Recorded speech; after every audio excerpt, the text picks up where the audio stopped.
Hulagu Khan 3 lakh کا لشکر لے کر عراق، شام، فلسطین کے شہروں کو فتح کر کے مصر پر حملہ آور ہو گیا۔ اب یہ بہت خطرناک پوائنٹ تھا کیونکہ مصر کے بعد منگولوں کا خطرہ حجاز کی مقدس سرزمین کے سامنے آ گیا تھا، جس میں مکہ مکرمہ اور مدینہ منورہ کے شہر آباد تھے۔ السلام علیکم ورحمۃ اللہ وبرکاتہ۔ انٹرسٹنگ اور معلوماتی سیریز تاریخی فیصلے میں آپ سب کو ویلکم۔ ناظرین، آج ہم ایک ایسا ہسٹورک ڈیسیجن سننے جا رہے ہیں جس کے نتیجے میں نہ صرف عالم اسلام کو سیاسی طور پر نئی زندگی ملی تھی، بلکہ حرمین شریفین میں بھی ایک بہت بڑا خطرہ ٹل گیا تھا۔ اس ڈیسیجن نے خاص طور پر مسلمانوں کی تاریخ پر گہرا اثر ڈالا ہے۔ یہ فیصلہ تھا سلطان مصر سیف الدین قطز اور رکن الدین بیبرس کا دنیا کی سب سے ظالم اور سفاک قوم منگولوں سے جنگ کرنے کا فیصلہ۔ ناظرین، اس فیصلے کی تاریخی اہمیت کو سمجھنے سے پہلے ہمیں اس صدی کے حالات کو جاننا بھی امپورٹنٹ ہے۔ یہ بات 13ویں صدی عیسوی کی ہے، جو عالم اسلام کے لیے نہایت ہولناک ثابت ہوئی ہے۔ اس صدی میں جتنے مسلمان شہید ہوئے، اتنے شاید نہ اس سے پہلے شہید ہوئے تھے، نہ اس کے بعد آج تک شہید ہوئے ہیں۔ مسلمانوں کی اتنی بڑی تباہی کا یہ طوفان سن 1219 عیسوی میں منگولیا سے اٹھا تھا، جو 1 کروڑ مسلمانوں کو بہا کر لے گیا۔ منگولوں نے چنگیز خان کی لیڈرشپ میں پہلے تو چین کی عظیم تاریخی سلطنت کو برباد کیا، پھر اس نے مسلمانوں کے علاقوں کا رخ کرتے ہوئے سمرقند، بخارا، تاشقند سے لے کر خراسان کے علاقے برات اور نیشا پور سے لے کر دریائے سندھ کے ساحلی علاقوں تک تباہی اور بربادی کی داستانیں رقم کری۔ سینٹرل ایشیا اور چین کے بعد ایسٹرن یورپ اور روس کے علاقے چنگیز خان کا شکار بنے۔ پھر 1227 عیسوی میں چنگیز خان کے مرنے کے بعد اوکتائی خان اس کا جانشین بنا۔ 1246 عیسوی میں اوکتائی خان کا بیٹا تیسرا خاقان اعظم چنا گیا۔ یہ سلسلہ آگے بھی اسی طرح جاری رہا۔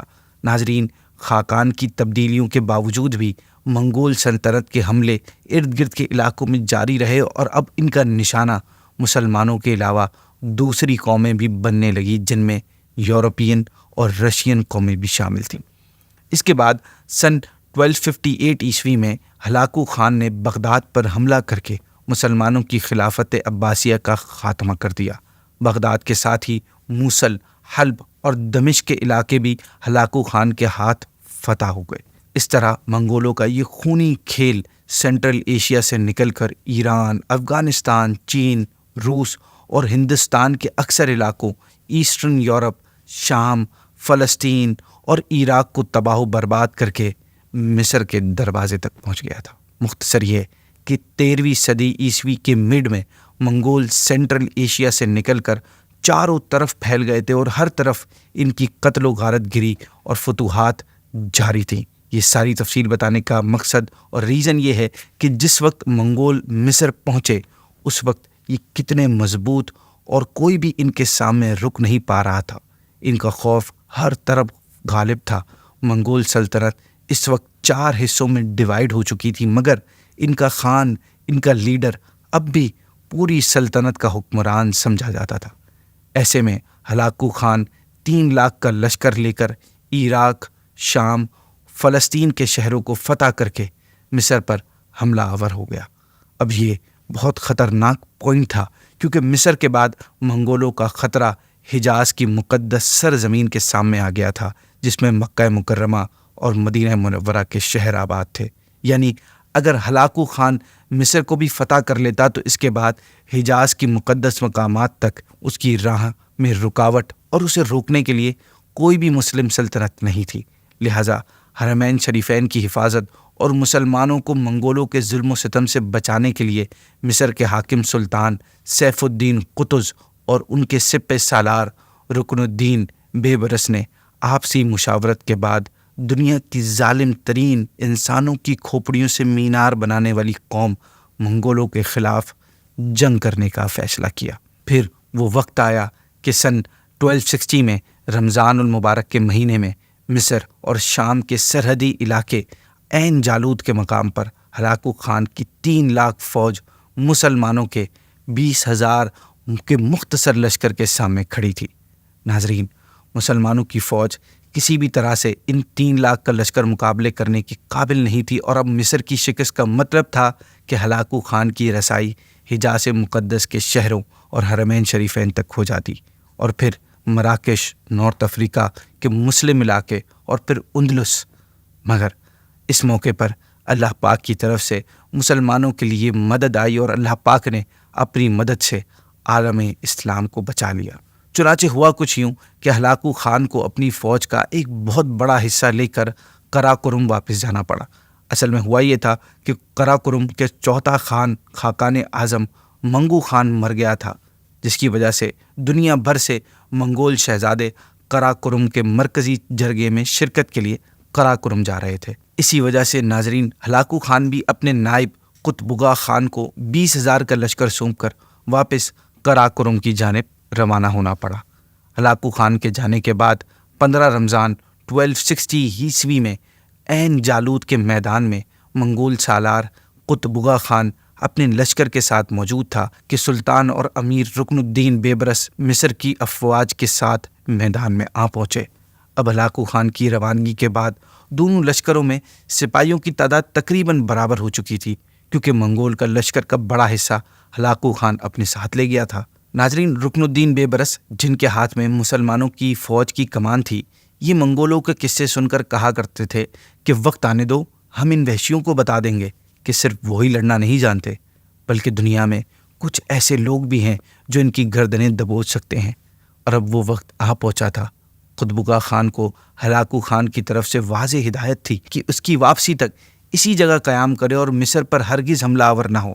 رکن الدین بیبرس کو جب ہلاکو خان کی واپسی کی اطلاع ملی تو انہیں سلطان کو فوراً منگولوں پر حملہ کرنے کا مشورہ دیا، تاکہ ہلاکو خان کے آ جانے کے بعد منگولوں کی تعداد میں اضافہ نہ ہو جائے۔